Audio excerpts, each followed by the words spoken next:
Welcome.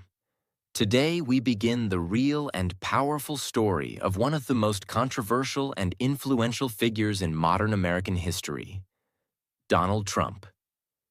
This is not just a story about politics. It's a story about ambition, fame, real estate, failure, reinvention, and how one man rose from Queens, New York, to the White House. This story is also great for your English practice, with simple, clear, and powerful sentences that help you understand every moment and improve your vocabulary. Part 1. The Boy from Queens. Donald John Trump was born on June 14, 1946, in Queens, New York City. He was the fourth of 5 children in a large and strict family. His father, Fred Trump, was a wealthy real estate developer who built thousands of houses for middle-class families. His mother, Mary Ann, was an immigrant from Scotland. Even as a child, Donald was bold, full of energy, and a bit rebellious. His parents noticed that he had a strong personality and didn't always follow the rules. Because of this, when he was just 13 years old, his parents sent him to the New York Military Academy, a strict boarding school. It was there that Donald learned about leadership, structure, and how to command attention. After high school, Donald first attended Fordham University for 2 years. Then he transferred to the Wharton School of the University of Pennsylvania, one of the most respected business schools in the U.S. He graduated in 1968 with a degree in economics. At Wharton, Donald wasn't a top student, but he paid attention to one thing: how to make money. He believed in doing big things, not just dreaming small. He used to say, "If you're going to be thinking anyway, you might as well think big." After college, Donald joined his father's business, Elizabeth Trump and Son, which mostly built small houses and apartments in New York's outer boroughs like Queens and Brooklyn. But Donald didn't want to stay small. He had one big dream: Manhattan. He believed Manhattan was the center of power, fame, and big money. And he wanted it all. In the 1970s, Trump took over the company and renamed it the Trump Organization. One of his first big deals was the Commodore Hotel near Grand Central Station in Manhattan. The hotel was falling apart, but Donald saw potential. He made a deal with the city, got tax breaks, and partnered with a large hotel chain to renovate and reopen it as the Grand Hyatt Hotel in 1980. It was a huge success. Donald Trump became known as a smart negotiator and bold developer who could turn failing buildings into gold. Next, he built Trump Tower, a shiny, luxurious skyscraper on Fifth Avenue. It opened in 1983 and became a symbol of wealth, power, and Donald Trump himself. Trump was not just building real estate. He was building a brand. Trump equals success. Trump equals rich. Trump equals confidence. By the late 1980s, Donald Trump wasn't just a businessman. He was becoming a celebrity. He gave interviews, wrote books like The Art of the Deal, and appeared in magazines and newspapers.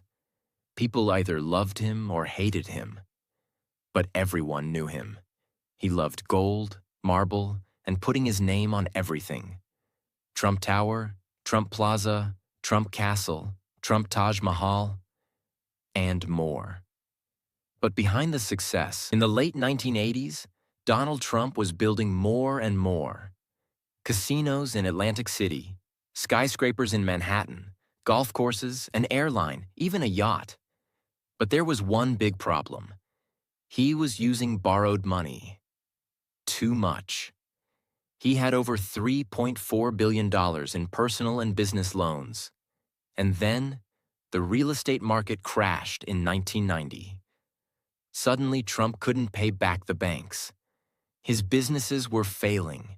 His casinos were losing money. His debt was bigger than ever. For the first time, Trump was close to losing everything. People laughed at him. Newspapers said he was finished. But Trump didn't give up.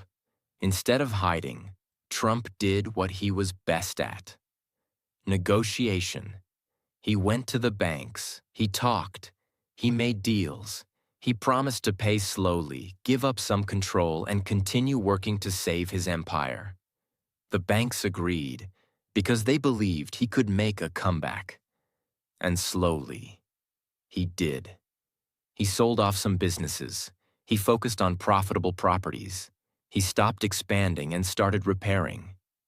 It was not easy, but by the late 1990s, Donald Trump was back. This time, Trump didn't just build buildings. He built a brand. He put his name on everything: Trump hotels, Trump golf courses, Trump steaks, Trump vodka, Trump University. He was no longer just a businessman. He was becoming a marketing machine. "My name is my asset," he said. "I sell success." And then came the move that made him a household name again. In 2004, Donald Trump launched a TV show called The Apprentice. In the show, business contestants competed for a chance to work with Trump. Each week, one person would be eliminated with his famous words, "You're fired." The show became a huge hit, not just in America, but around the world. Millions watched Trump every week. He became a television star. People saw him as powerful, rich, confident, a symbol of success. He became more famous than ever before. While Trump was rising again, his personal life was always in the news. His first wife, Ivana Trump, divorced him in 1992 after rumors of cheating. He married Marla Maples, had a daughter, Tiffany, and later divorced again. In 2005, he married Melania Knaus, a model from Slovenia. They later had a son, Barron. Trump had 5 children in total: Donald Jr., Ivanka, Eric, Tiffany, and Barron. And many of them became business figures too. Some people saw Trump as inspiring. Others called him arrogant. But one thing was clear: he was always in the spotlight.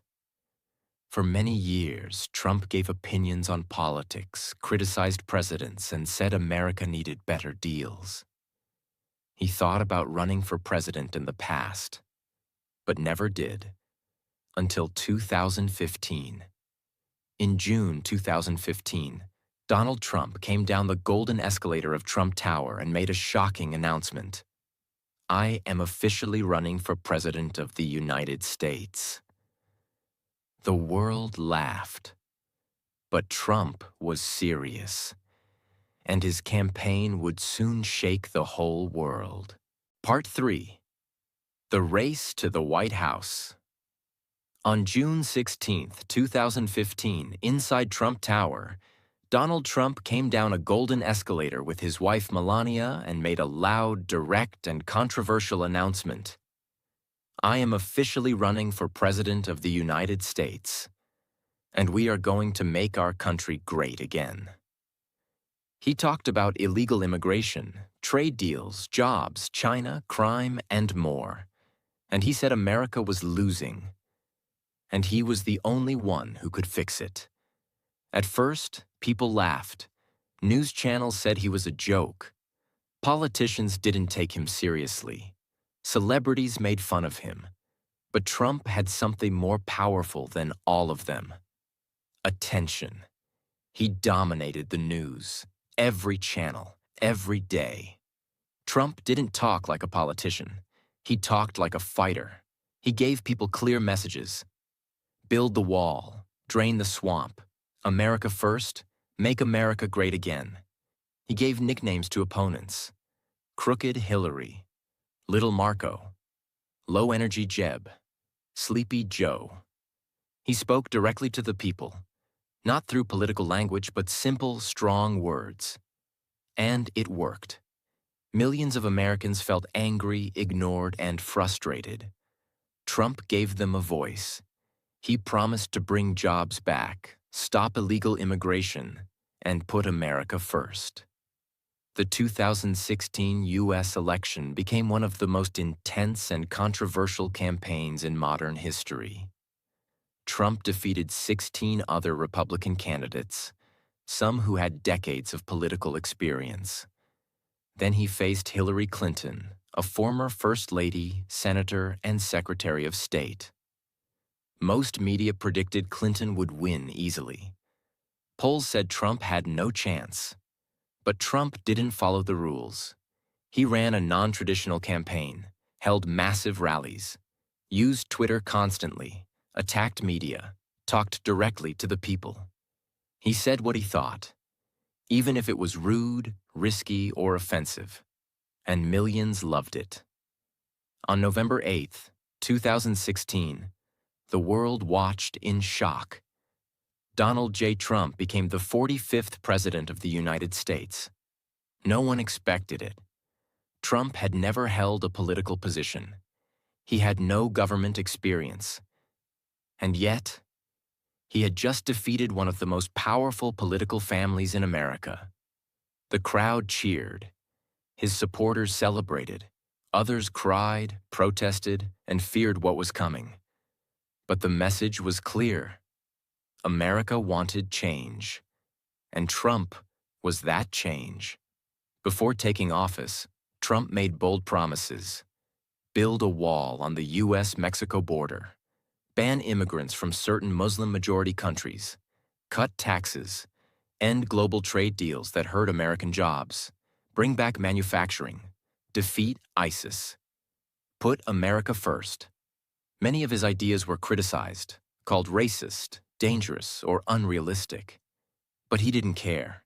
He had just won against all odds. After the election, America was more divided than ever. Millions loved Trump and believed he would save the country.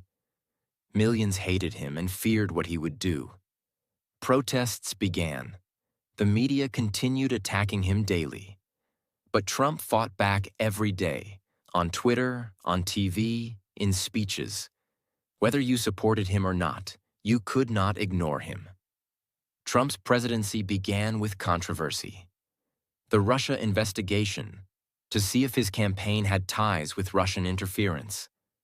Battles with the press, calling them fake news. Firing FBI Director James Comey. Travel bans, border separations, protests. Constant tweets, scandals, resignations, drama. He ruled like a businessman, direct, aggressive, and unpredictable. Some people said he was breaking all the rules. Others said he was finally doing what no one else dared to do. Despite the chaos, Trump delivered some strong results. The economy grew before COVID-19. Unemployment fell to record lows.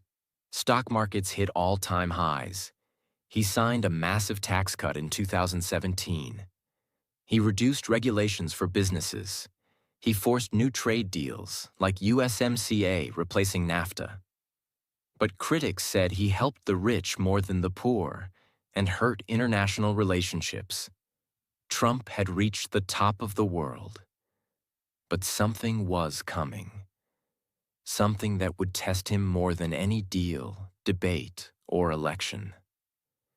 In 2020, the COVID-19 pandemic began, and it changed everything.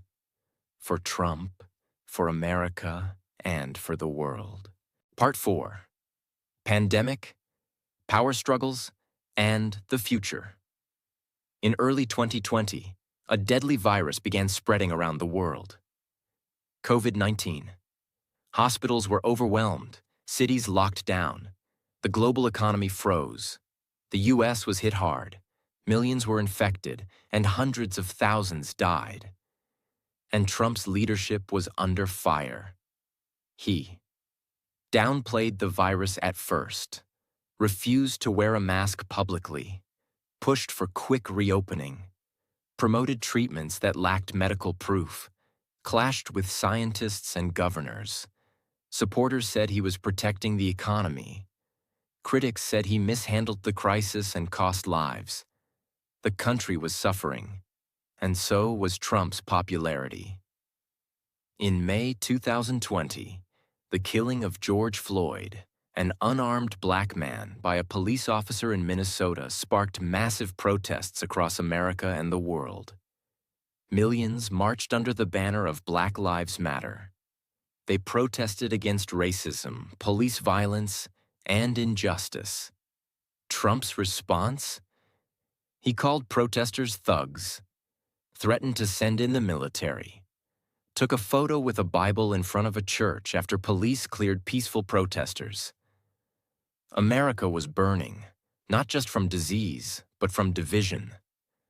And the 2020 presidential election was approaching fast. Trump was running for re-election. His opponent, Joe Biden, former vice president under Barack Obama. The battle was intense. Trump attacked Biden as weak and sleepy. Biden promised to restore calm and unity. Trump held massive rallies despite COVID risks. Biden campaigned more safely and quietly. The election was not just about two men. It was about two visions for America. And on November 3rd, 2020, America voted. Joe Biden won with over 81 million votes, the most in U.S. history. Trump got over 74 million, also a record for a losing candidate. Biden also won the Electoral College. 306 votes for Biden, 232 votes for Trump. But Trump refused to accept defeat. He claimed the election was rigged. He said there was massive fraud, though no solid evidence was ever found. He filed lawsuits, pressured states, told his supporters, "Stop the steal." And then things got even worse. On the day Congress was set to certify Biden's win, January 6th, Trump held a rally in Washington, D.C. He told the crowd to fight like hell. The crowd marched to the Capitol building and stormed it. It was one of the darkest days in American history. Protesters broke windows, attacked police, entered the Senate floor. Lawmakers hid under chairs. People died. Trump was blamed for inciting the violence. He was impeached for a second time, the only U.S. president ever to be impeached twice, but again, not removed by the Senate. His social media accounts, including Twitter, were suspended. And on January 20th, 2021, Joe Biden became president. Trump did not attend the inauguration, breaking tradition. After leaving the White House, Trump moved to Mar-a-Lago, his resort in Palm Beach, Florida.